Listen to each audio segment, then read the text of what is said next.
Well, hello folks, I'm LA Little and this is your daily NeoTA wrap. Where we take a look at these markets, we do it from a neoclassical perspective each time, asking ourselves what happened today, what might it tell us about the coming days. I do this show 4 times a week, every Monday through Thursday, broadcast at or before 10 o'clock Eastern Time, archived on YouTube under the channel LA Little. As far as what did happen today, the markets had a nice jump up. If we look at like the S&P 500, 22 points up, 1.1%, pretty good move. Dow Jones, also a nice move up. The composite, almost 1%, 61 points there. Let me see, on the industrial average itself, 1.22, so 1.25, 217 points. If we move over to the NASDAQ, it was the leader today. So the NDX, for example, 1.68% higher. The composite, 5,071 is 73, almost 74 higher, 1.5%. And let's see if we got the Russell here. The Russell 2000 up 1%, 1265.35. So pretty good move overall on these markets on the way up. If we look over at bonds were down about 1/3%. Gold itself was down 0.5%, and dollar was higher. And lastly, the oil market traded down. If we come back and we take a look at the indexes themselves, unfortunately, I don't have quotes in yet, which is why we're kind of ad-libbing here. But we can look at what we have. We just don't have the volume numbers on these. Volumes today were light. They were lighter than they were Friday, so just keep that in mind as we look at these. We'll start here with the S&P. So a light volume day, we push up. What do? We come right into the top of that breakdown bar. That's 2,098.63.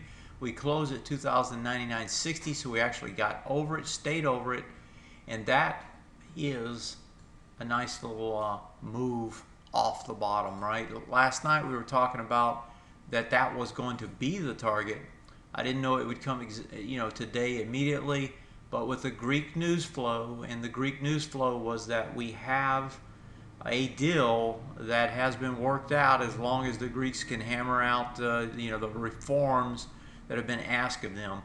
What's amazing is that they actually probably ended up with a much worse deal than if they had just accepted the first deal. But that's when you're playing games, that's what happens. So you got volume shrinking, price rising. Typically that says you're going to come back. Now my suspicion, just like last night, is that you are going to get an ABC structure off the top. And in other words, get some sort of a retrace, maybe back into this congestion area here, and then a push higher, go up to the top of the range, probably again. That's the way the S&Ps look. If we look at the NASDAQ stronger, got way over the bar today. So again, this has been one of the stronger indexes along with the Russell. NASDAQ gets over the breakdown bar, all right? This one's going back for the high. So you're already in the middle of the range. So that's the NASDAQ. And all of these now at this point, I didn't point that on the S&Ps, but all of these have broken over their retest regens that were bearish. So in other words, they're telling us that, hey, yes, and just like we said last night, Russell was saying we're probably going to go higher. They're saying, yes, we're still in a range trade. That range trade hasn't stopped. NDX, in other words, we're not breaking down. NDX, same thing, looks the same way. Again, volume's light, pushes up. Russell, if we look at the Russell, now the Russell was the only one given a signal last night that we were going to probably see a move higher. And if we look at that Russell, you got the same sort of thing going on. Volume going down, price going up. This one's going to try to go after that bar, same bar, the 29th. Going to try to get up there and test it. I suspect it's going to get there. It's just a question of how it gets there at this point. But the Russell proved to be true one more time. If we look at the index sectors, so if we pop in here, for example, and look at the major sectors, what you're going to see here is the strong ones breaking higher. Right, these are the ones that have been leading all year. So the IBB, for example, no volume, goes up. If we look at the discretionary, right, that's been a strong one all year. Also push up, breaks out new highs. If we look at healthcare, which is kind of tied to the biotech, same thing, goes up, pushing up to the highs, pushing up to the lows of the highs. If we look at the technology, that one got a nice push up too off the bottom, gets over again. A lot of these are getting back over the retest regen zones, and so we have that here, right, over the retest regen. If you hold it for another bar, it pretty much says yes, it is indeed sideways. And so we've got kind of these sideways things going across all of these. Now if we bring this one back, you know, for example, if we bring it back and we look at it, right, these are still just range trades, right? These range trades have been in effect for quite a while. There was one down here, there was another one basically here, right? And so they've been range trading. This is still a range trade, goes down, tests the bottom of the range, can't break it down, flops back up. The thing is, all of these, or a lot of these, had volume when they pushed down, so we probably are going to revisit those lows again before it's over. And if we do, what we're going to do is set up another set of lows that would set up potential breaks again. For example, you still have this swing point low.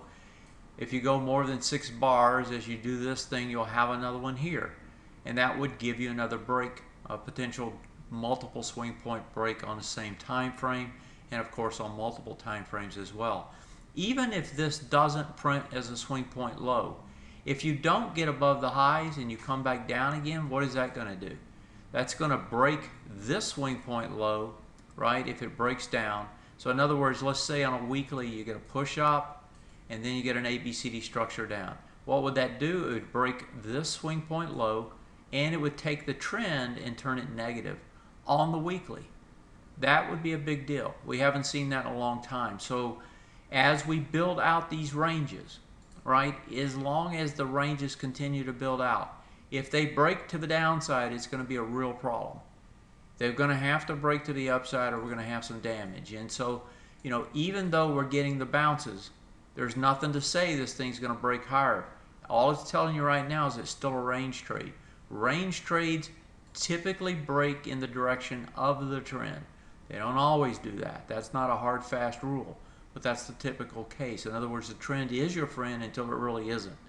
And in this case, you know, if you're doing like the old classical stuff, you know, you could say this is a shoulder, that's a head, potentially going to make another shoulder over here. And if that's the case, right, these charts are going to look like head and shoulder tops. And that's going to be true of a lot of them.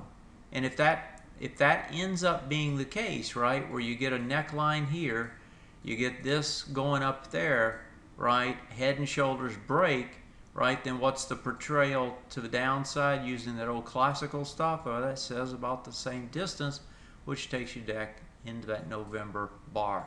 That bar eventually is going to get tested, folks. It doesn't have to happen now, doesn't have to happen in the next 6 months, but it is going to come back to it at some point. Okay, that's the way the indexes look. If we look overseas, there we have some volumes on some of these, but not all. Let's go to Asia and just work our way back around. We'll start with Shanghai. Shanghai continued to bounce, another couple percent last night. This one actually still has decent volume as it's pushing higher, so the volume not really trailing off that much. Nice big push up. What is it doing? It's just coming back in to do the bearish retest regen. It's almost there. I suspect it's going to get into it probably tonight. If not, it's going to get a little bounce and then come back into it. I mean, a little retrace and then back into it. But that's the target. That's where it's trying to get. That's a little less than you know, half on the bounce. If you get back up into that, it takes you more than 6 bars, which in this case it will. Right? That says, well, let's take that back because you've actually already had the test. Right? The first break was here. The test was there on the next 2 bars. So this would be the second time back. That has about a 60% chance of continuation back to the downside. So not huge percentages, but a slight favoring to the downside. And so in other words, we should see it come back and try to regenerate lower. I don't think it's going to quite get there, but it could come back into this. You know, get there being another breakdown. I think more likely what you have is you have some sort of a range developing. That range could be, you know, back from here to here and then back up again or something of that nature. But you know, right now the range that is in effect is this range. You kind of got two zones that have formed at this point, and those zones to me are the ones that we should be watching. And if I clean this up a little bit here, that zone is actually right there where that resistance zone is, and then pull this down a little bit. So you know, you got range trades setting up in Asia. China is the driver, so China is the one to watch. Where is it going to try to go to? It's going to try to go to that border line between the two ranges, which happens to be what we just looked at on the daily. Swing point low here, swing point low on the daily. Those are bearish retest regions. That's where it's going to have problems. So if you're riding this thing on the way up, you don't want to overstay it, most likely. Nikkei also pushed back up again last night, volume shrinking.